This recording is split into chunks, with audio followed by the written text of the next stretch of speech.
On se retrouve pour une toute nouvelle vidéo. L'histoire de H. L'histoire de H. J'espère qu'elle vous plaira. Ça va être une très belle histoire. Je l'espère en tout cas. N'hésite pas avant tout à t'abonner, à lâcher un petit like, à aller voir les autres vidéos de ce genre, mais même les autres. Maintenant, je te souhaite une très bonne nuit, une très bonne sieste. Et on se retrouve tout de suite pour la citation de H. Rêvons ensemble un frêle genre du nid. Ça a été dit par H. Maintenant, on va voir un peu le synopsis.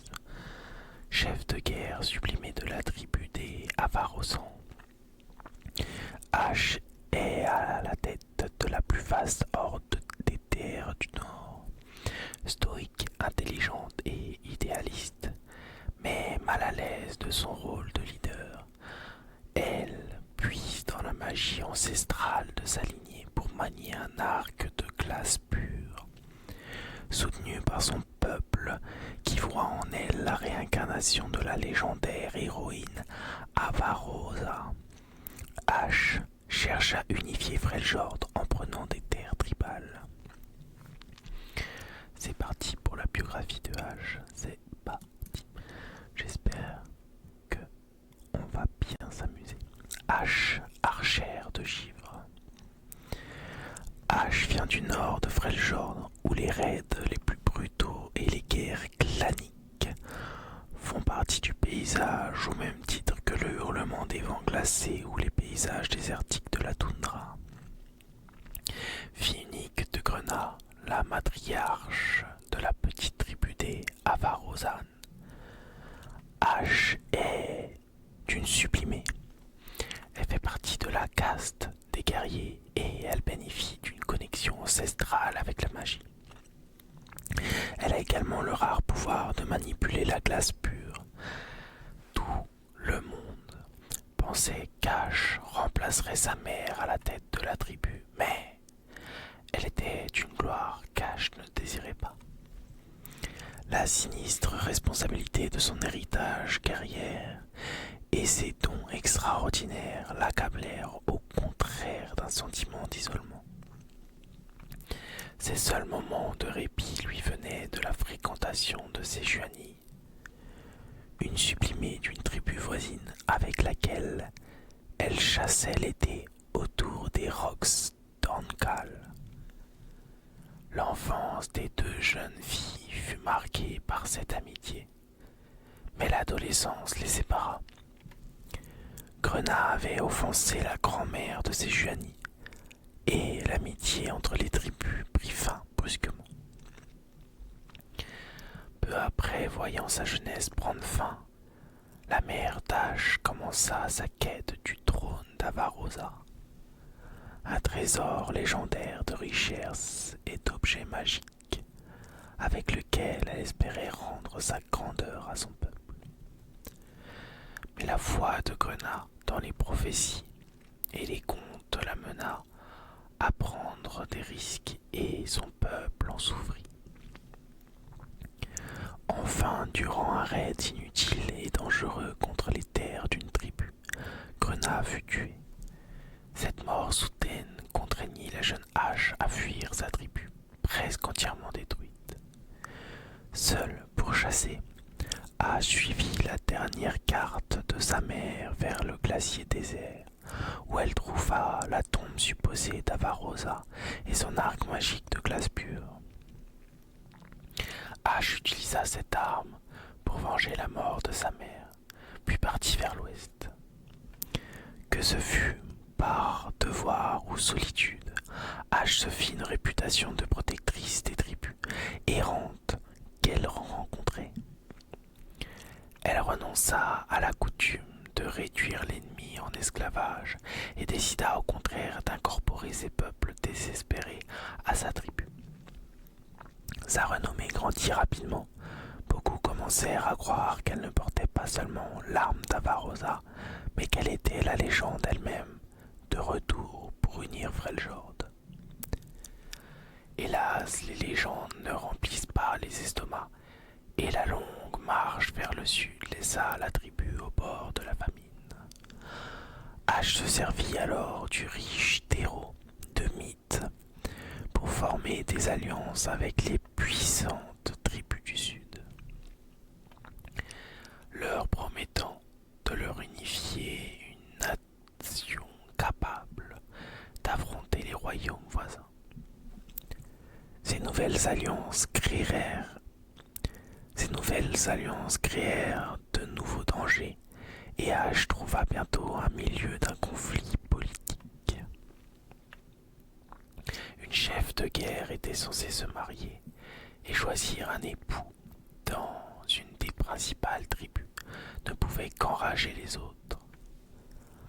H pouvait prendre plusieurs maris, mais cela n'aurait conduit qu'à installer le conflit au sein de sa propre maison et le bain de sang qui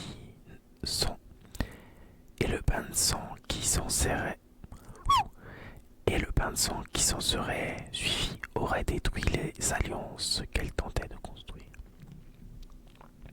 Sa réponse fut un vagabond pauvre venu d'un clan montagnard presque disparu de la guerre.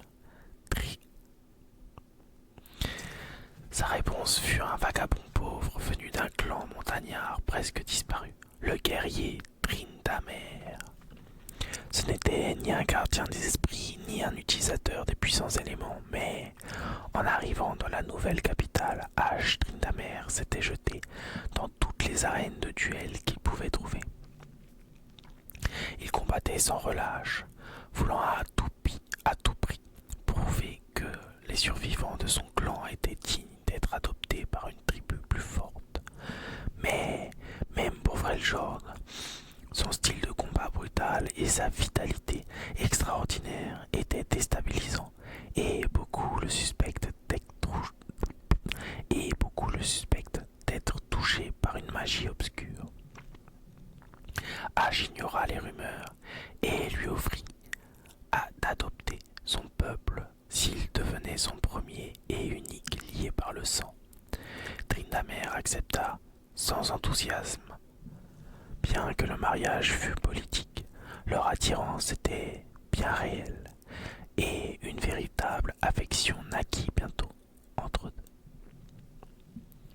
Aujourd'hui, H est à la tête de la plus grande coalition de tribus que Freljord ait connue depuis des générations. Mais cette unité repose sur une paix instable que menacent les intrigues internes, les puissances étrangères, la horde violente de la griffe hivernale et une destinée à laquelle H doit au moins faire semblant de croire. Voici pour la biographie de H. Biographie très intéressante. On est parti directement pour l'histoire de H. La voie la plus difficile qui a été écrite par Lillian Harrington. Le colossal brasier s'embrasa. Dans le passé, les tribus rassemblées marquaient ainsi le début de la fête. Les moissons avaient toujours donné lieu aux plus grandes festivités de l'année pour les tribus. Et c'était l'une des dernières avant l'hiver. Des cris de joie auraient dû se répercuter sur les pentes glacées de la montagne, appelant la bénédiction des 3 sœurs. Pourtant les Avarosans rassemblés restaient silencieux, dos au feu, tournés vers l'estrade sur laquelle se trouvait H. Elle les regarda, aucune fête n'avait jamais rassemblé tant de gens, et tous étaient pour la voir. Elle prit son arc et la morsure perçante de la glace pure fit courir un frisson dans tout son corps. Le froid était douloureux, même après tant de temps passé avec l'arme, mais elle l'accueillait et s'en servait pour se concentrer et s'éloigner des distractions. Elle porta le regard sur les flammes et elle aspira de l'air en tendant la corde.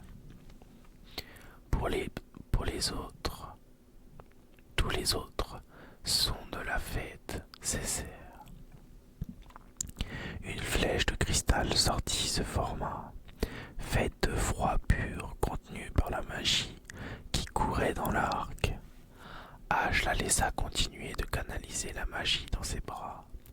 La température chuta sur l'estrade, le givre se forma sous ses pieds. Quand elle fut sur le point d'être submergée par le froid, elle lâcha la corde et laissa filer la flèche. Elle passa au-dessus de la foule et frappa sa cible dans un bruit assourdissant. En un instant, le brasier fut éteint par la glace. Le soleil couchant brillait sous les flammes cristallisées. La foule éclata enfin en hurlements de joie. La foule invoqua la bénédiction des trois. Lysandra. La foule invoqua la bénédiction des trois. Lysandra, Cérilda et Avarosa, réincarnée en H. Son discours fut bref. Avarosane, nous n'avons jamais été si nombreux à la fête des moissons.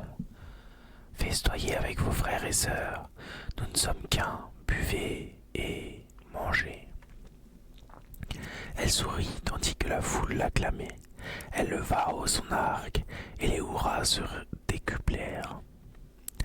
Intérieurement, Ash grimaça. Une fois de plus, elle se demanda si c'était son commandement qui les unissait ou son arme.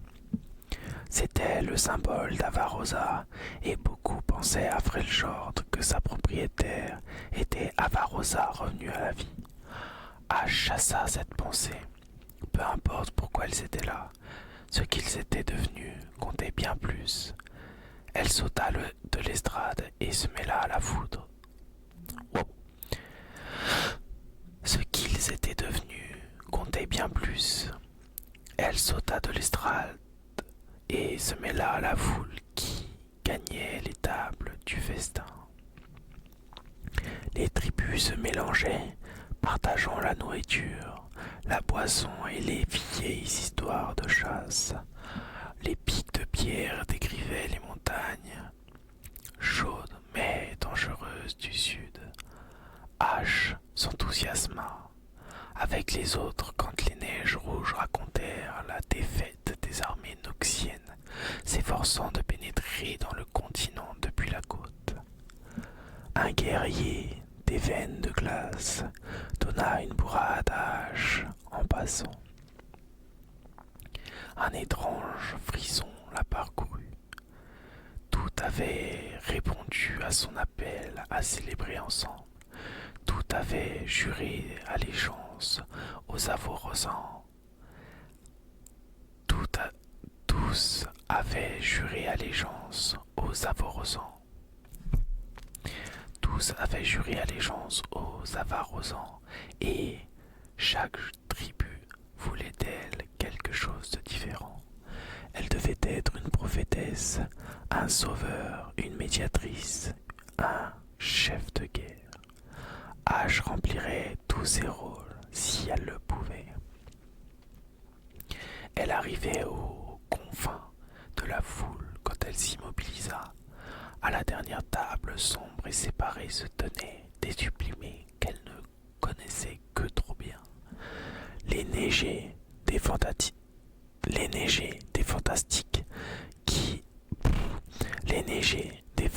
qui avaient exterminé naguère toute une tribu. Une tribu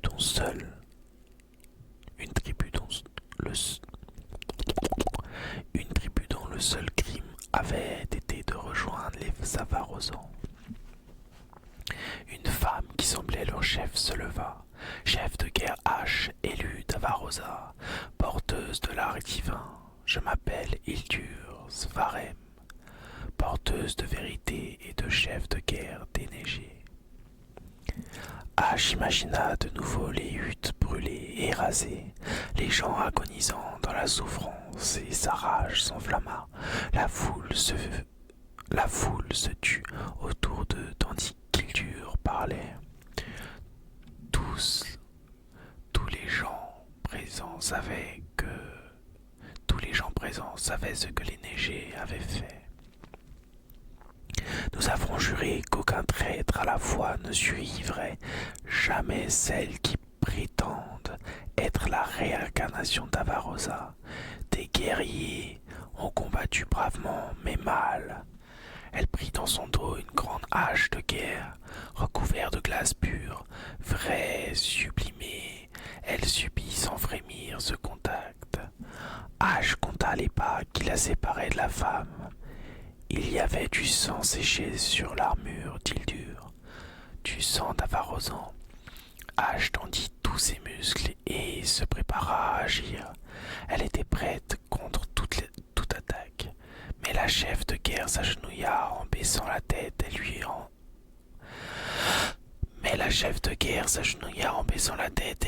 lui ouvrit sa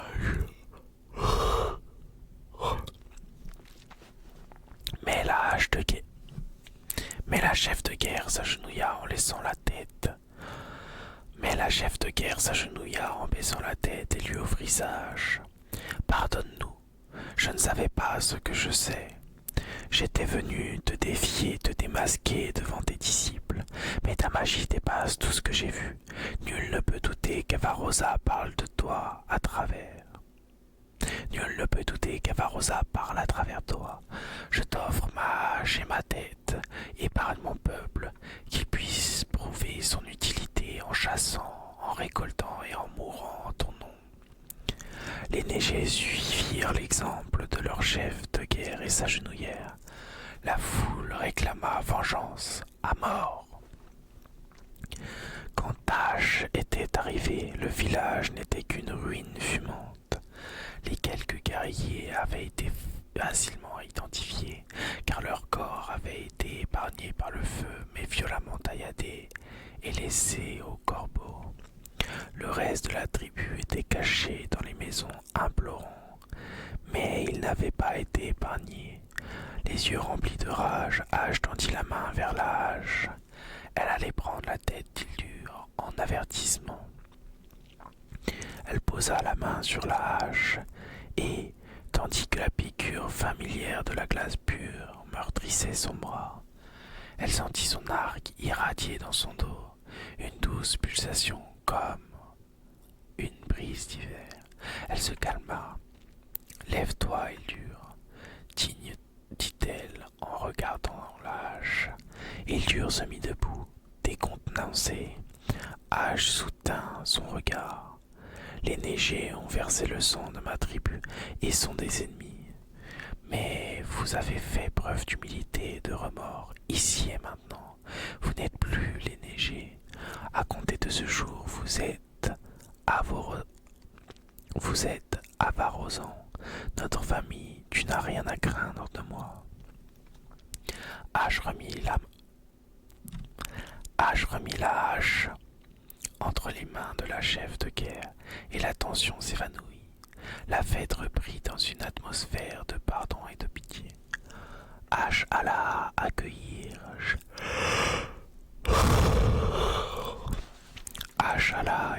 chaque personne assise à la table.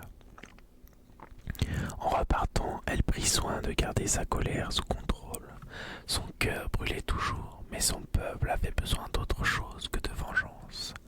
La jeune femme fit courir ses doigts sur la corde de son arc, cherchant du réconfort dans la morsure du froid. Elle serait meilleure que les autres, elle le devait.